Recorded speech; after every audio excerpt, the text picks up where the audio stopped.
Nos Bibles dans le livre de Ésaïe 61. Ésaïe 61 à partir du verset 1er à 6.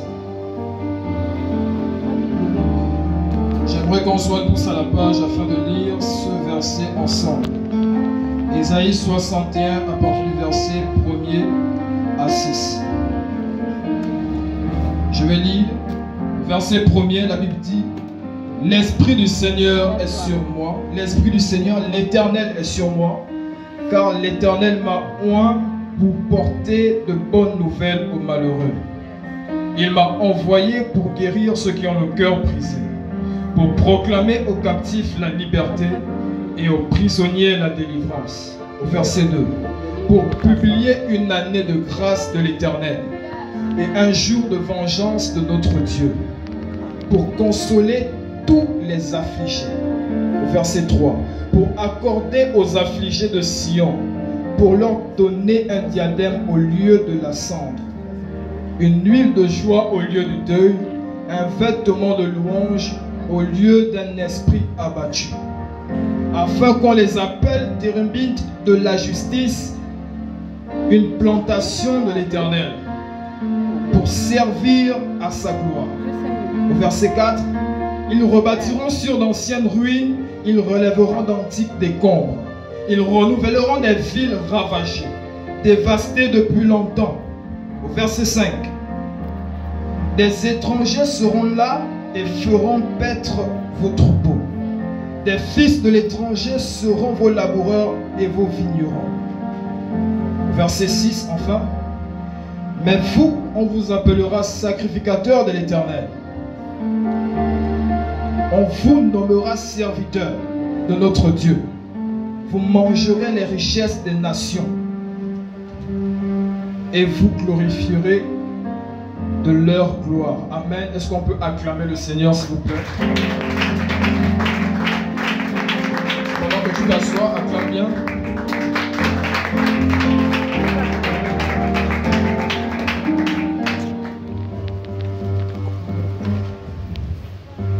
Alors je passe aujourd'hui à mon tour, selon que l'ordre a été désigné.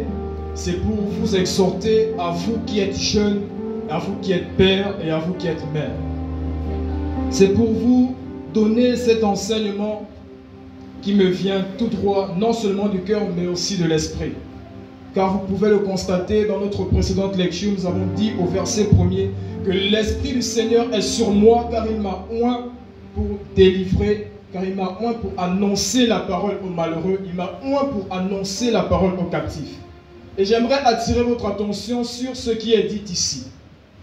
C'est-à-dire que lorsqu'on parle de l'Esprit du Seigneur est sur moi, dans ce qui est mentionné ici, on ne fait pas usage d'une personne bien précise. On ne fait pas usage d'une personne ayant un âge bien déterminé, que ce soit une personne adulte ou une personne encore mineure.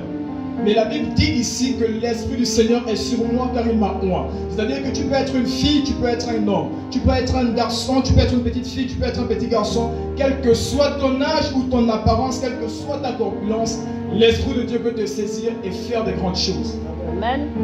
Il dit pour annoncer la parole aux captifs. La première mission à laquelle Dieu nous confie, c'est d'abord celle d'annoncer la bonne nouvelle aux malheureux. La Bible ici qualifie toutes les personnes qui ne connaissent pas la bonne nouvelle comme étant des malheureux. Comme pour dire, nous ne sommes pas malheureux parce que nous n'avons pas de quoi manger. Nous ne sommes pas malheureux parce que nous n'avons pas de richesses. Nous ne sommes pas malheureux parce que nous ne détenons pas ce que les autres ont. Mais nous sommes d'abord malheureux premièrement dans notre vie parce que nous ne connaissons pas la bonne nouvelle. Et il poursuit en disant, il m'a envoyé pour guérir ceux qui ont le cœur brisé, pour proclamer aux captifs la liberté. Ici, je peux dire ici que l'Esprit du Seigneur m'a oint pour annoncer la parole, pas seulement aux gens de ma génération, mais ma parole à toutes les personnes qui sont disposées ici et qui ont une oreille aiguisée, afin de saisir la parole que l'Éternel a pour vous ce soir. Certainement, tu as traversé cette année et tu as laissé plusieurs choses derrière toi qui sont passées. Comme plusieurs pouvaient le dire, que lorsque j'entre dans une nouvelle année, toutes les personnes à qui je devais de l'argent, je ne les dois plus, ça c'est du passé. Mais malheur, ce sont des choses physiques. Mais s'il y a une chose que nous pouvons renier, s'il y a une chose que nous pouvons dire, ça c'est resté derrière nous, ce sont les malédictions qui nous ont poursuivis jusqu'à maintenant.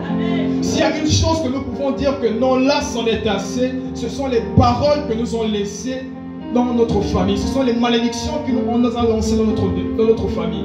Ce sont les malédictions qu'on nous a données dans notre travail. Ce sont les paroles que nous avons ramassées ou que nous avons acquises durant tout notre parcours de vie. Et ça, ce sont les choses que nous pouvons bannir dès maintenant. L'Esprit du Seigneur m'a oint pour annoncer la bonne nouvelle. Vous devriez comprendre une chose, c'est qu'avant de vous lancer dans une mission quelconque, avant de vous engager, quel que soit l'œuvre ou le domaine dans lequel vous voulez exercer, il faudrait d'abord que l'Esprit de Dieu puisse d'abord vous pointer. Car il est impossible pour un homme ou pour une femme d'accomplir une œuvre, aussi grande soit-elle, sans que l'huile n'ait passé d'abord sur sa tête. C'est pourquoi je peux aussi parler à tous ceux qui sont là, ou encore aux jeunes qui sont comme moi. Vous allez même remarquer dans la Bible que lorsque Jésus devait nourrir cette grande foule, il manquait quoi? Du pain, il manquait du poisson. Mais vous pouvez remarquer ici que ce ne sont pas les grandes personnes qui ont apporté le pain et le poisson. C'était un enfant de rien du tout, sûrement, qui était négligé, qui avait peut-être terminé son travail de pêche et qui s'est présenté là devant Jésus avec ceux qu'il avait sur les mains. Aujourd'hui, je veux te regarder et voir qu'est-ce que tu possèdes dans tes mains, toi jeune fille, toi jeune garçon, qu'est-ce que tu possèdes dans tes mains afin que Dieu puisse l'utiliser. Et vous allez vous rendre compte que dans cette dernière génération-là, les miracles viendront plus de la part des jeunes qui sont comme nous. Les délivrances viendront plus de la part des jeunes qui sont comme nous. L'absence des dons dans l'église viendront de la part des jeunes qui sont comme nous. L'absence des miracles, l'absence de tout ce qu'on peut constater dans l'église, Dieu voudra les réveiller par les mains des jeunes qui sont comme nous. Raison pour laquelle même lorsque Jésus devait remonter, il a dit une chose, l'ange est apparu et a dit que le même Jésus que vous avez vu partir, c'est le même qui reviendra. Celui qui est parti, c'était un jeune homme de 33 ans. Et ce même jeune homme de 33 ans qu'on verra, qui va revenir ici. Mais est-ce que nous, en tant que jeunes, nous avons cette révélation que Dieu a placé des choses excellentes dans nos mains afin qu'il puisse les utiliser pour son bien-être? Il dit ici au verset 2, pour publier une année de grâce de l'Éternel et un jour de vengeance de notre Dieu, pour consoler tous les affligés. Pour publier une année de grâce. Le mot-clé ici, on parle de l'année. Étant donné que nous rentrons dans une nouvelle année, il dit, il est là pour publier une nouvelle année de grâce.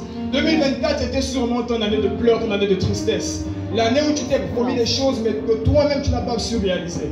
L'année où on t'a promis des choses, mais qui ne sont jamais arrivées.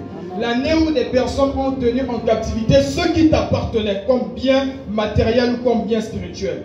Car étant donné qu'il y a des biens spirituels, il y a aussi des biens matériels.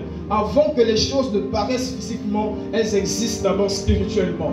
Et c'est pourquoi, si ces choses sont restées dans l'année qui est restée en arrière, l'année qui est restée derrière nous, nous avons le pouvoir, par l'onction de Dieu sur notre vie, d'appeler ces choses à nous rejoindre dans cette nouvelle année.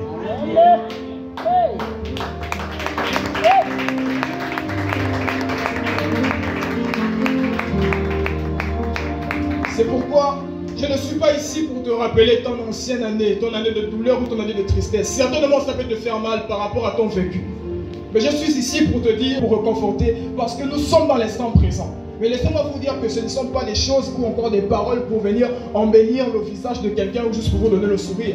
Mais ce sont des choses qui existent réellement. Et elles s'attachent à la vie de toute personne qui croit. Car la foi est un aimant qui attire la parole qui a été déclarée sur la vie d'une personne.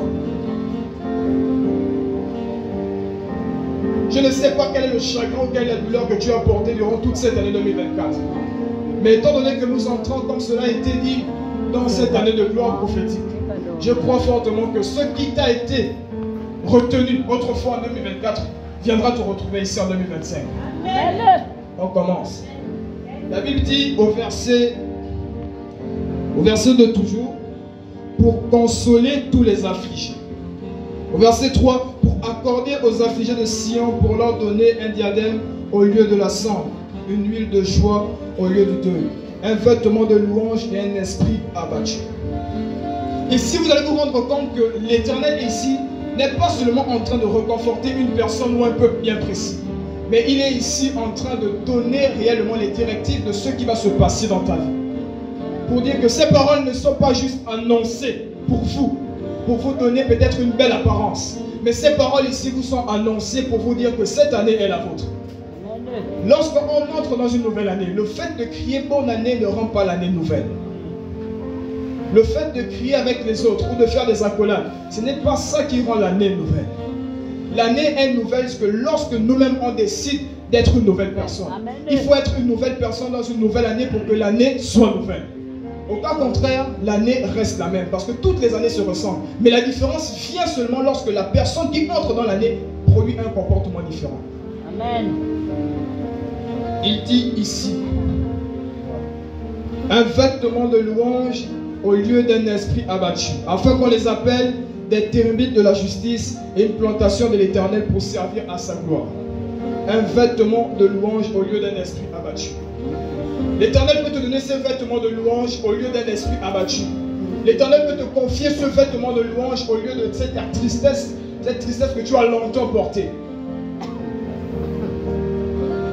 Et pour nous comprendre ici que la louange est un vêtement. La louange est un vêtement. Et c'est pourquoi que lorsque nous adorons, il y a des vêtements qui nous sont transmis de manière spirituelle afin que nous puissions entrer dans une nouvelle phase de la vie. C'est la même chose que j'ai pu constater dans les débuts de l'adoration, dans les débuts de la louange autant pour moi, lorsque cela était intense dans les premiers instants. Au moment où elles étaient réunies tous ici, il y a des vêtements qui étaient postés juste au niveau de ces ouvertures que vous pouvez constater ici. Il y avait des robes qui étaient positionnées de plusieurs couleurs. Mais la couleur qui était la plus frappante, c'était la couleur blanche. Mais cette couleur blanche-là, ce n'était pas une robe simple, une robe ordinaire. C'était une robe qui était semblable à une robe de mariée. Lorsque toutes ces chantres étaient positionnées là. Mais tellement la puissance était forte, ou tellement le dégagement qui se faisait ici était tellement puissant que les robes commençaient déjà à se suivre l'une après l'autre. Mais la première que j'ai vue sortir, elle est sortie ici.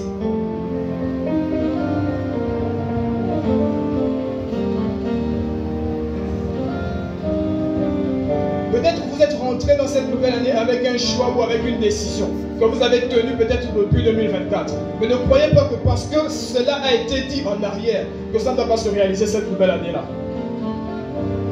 Il y a des choses pour lesquelles Dieu nous a envoyés pour faire et il y a des choses pour lesquelles Dieu lui-même il est capable de faire. Il y a des choses qui sont au niveau des hommes. Il y a des choses qui sont au niveau de Dieu. Mais pour ces choses-là, ça c'est à notre niveau. Pour ces choses-là, ça c'est à notre niveau. Plusieurs peut-être parmi vous ont eu des besoins différents. Chacune parmi les autres. Mais ne crois pas que ton désir ou encore ton besoin est mort parce que quoi, tu as traversé cette nouvelle année sans pour autant l'avoir vu s'accomplir. Il y a des choses que vous allez voir s'accomplir durant cet événement-là où nous sommes en ce moment-là. Il y a des choses qui vont se passer. Pour ceux qui sont peut-être attentifs, verront des signes qui vont se produire. Vous êtes venus avec une soif, vous êtes venus avec